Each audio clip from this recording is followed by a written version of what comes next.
नचिकेता और यमराज। कठ उपनिषद की प्रेरणादायक कहानी का प्राचीन काल की बात है। महर्षि वाजश्रवा एक महान ज्ञानी थे, जिन्होंने स्वर्ग की प्राप्ति के लिए एक विशाल यज्ञ करने का संकल्प लिया।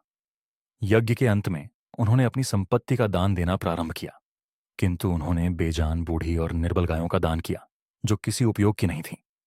यह देखकर उनका पुत्र नचिकेता, जो केवल एक किशोर बालक था, चिंतित हो उठा। उसने सोचा, दान तो वह होना चाहिए जिससे दानी को पुण्य प्राप्त हो। ये गायें तो किसी कार्य की नहीं है, फिर इससे यज्ञ का उद्देश्य कैसे पूरा होगा? नचिकेता ने अपने पिता से पूछा, पिताश्री, आप मुझे किसे दान करेंगे?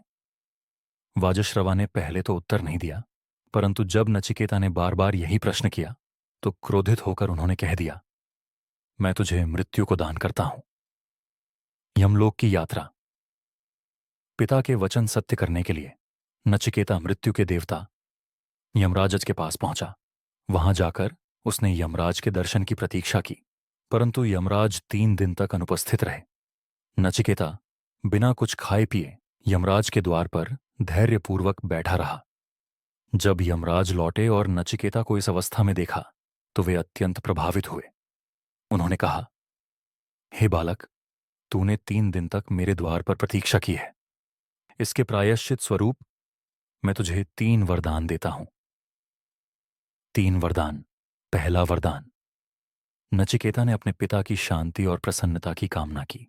यमराज ने कहा, हे नचिकेता, जब तू पृथ्वी पर लौटेगा, तेरे पिता तुझे प्रेम पूर्वक स्वीकार करेंगे और उनकी क्रोधाग्नि शांत हो जाएगी। दूसरा वरदान। नचिकेता ने स्वर्गलोक में जाने का रहस्य पूछा। यमराज ने उत्तर दिया, स्वर्ग वह स्थान है जहां मृत्यु और दुख नहीं है।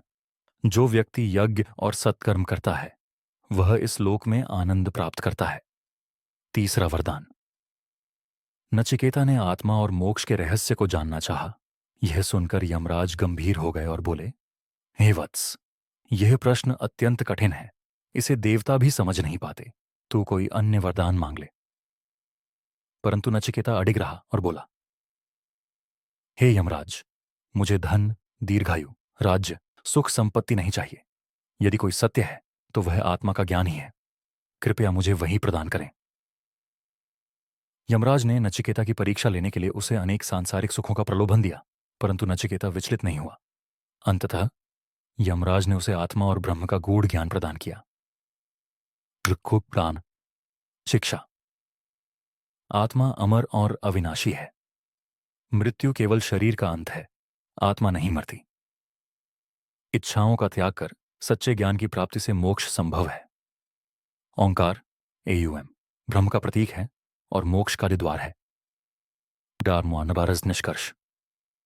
इस कथा से हमें धैर्य, सत्य और ज्ञान के प्रति दृढ़ संकल्प की प्रेरणा मिलती है। नचिकेता की जिज्ञासा और अडिगता ने उसे वह ज्ञान दिलाया जो समस्त संसार के लिए प्रकाश पुंज बन गया। सत्य के मार्ग पर चलने वाला ही सच्चा ज्ञानी होता है।